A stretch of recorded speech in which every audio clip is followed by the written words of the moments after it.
Қайырлы күн достар, сіздермен бүгін осындай өте қарапайым құрамнан тұратын чизкейк дайындайтын боламыз. Ол үшін бізге мынадай ингредиенттер қажет болады. Әдеттегідей описаниеде көрсетіп өтемін. Осындай қантты печеньемізді, яғни сахарный печеньемізді алып, өзімізге ыңғайлы кез келген әдіспен ұсақтап уақтап алатын боламыз. Қолыңызда қандай нәрсе бар? Оқтау бар ма? Картоп езетін бар ма? Блендер бар ма, қандай нәрсе бар, соның көмегімен өзіңізге ыңғайлы етіп осындай өте ұсақ күйге келтіріп алатын боламыз. Менде осындай ұсақ болып езіп алдым барлығын. Енді оның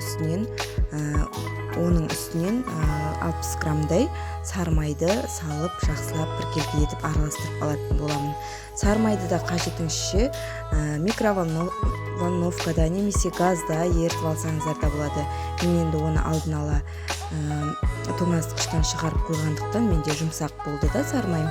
Сондықтан да мен оны езбей-ақ осы күйінде осы печеньемен жақсылап осылай араластырып алдым. Міне көріп тұрғандарыңыздай осындай қамыр шығатын болады, яғни ұнтақ пайда болады.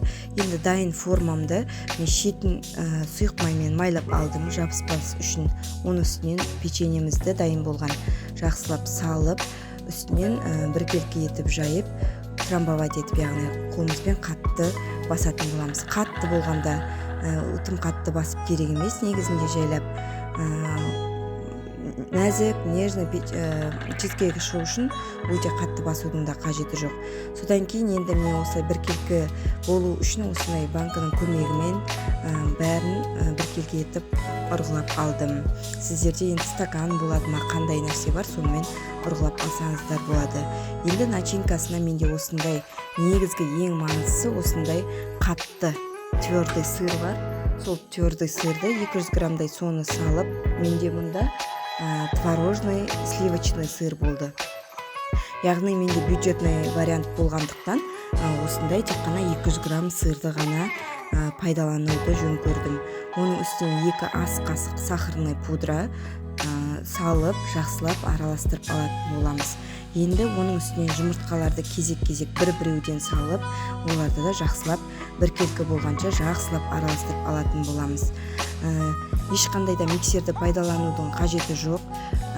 Қолыңызда лопатканың, қасықтың немесе ең болмағанда осындай венчиктің көмегімен араластырып алу керек. Өйткені бізде осы негізінде основамызда ешқандай пузыректар болмау керек, сондықтан да осылай біркелкі етіп міне араластырып аламыз. Менде осындай масса шықты. Енді оны дайын болған печеньеміздің үстінен салып, барлығын біркелкі етіп жайып алатын боламыз. Ешқандай пузырлар қалмау керек. Сондықтан да осылай жақсылап біркелкі етіп салып, оны жақсылап ұрғылап, міне біркелкі етіп осылай аламыз да. Жалынды алдын ала қыздырылған пеште 15 минут 200 градуста, 30 минут 150 градуста жақсылап пісіріп аламыз.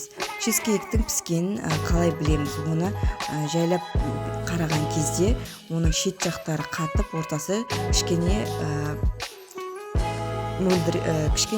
жылжып тұрса, яғни нежный болып тұрса, онда ол піскен болып саналады. Енді менде осындай чизкейк дайын болды.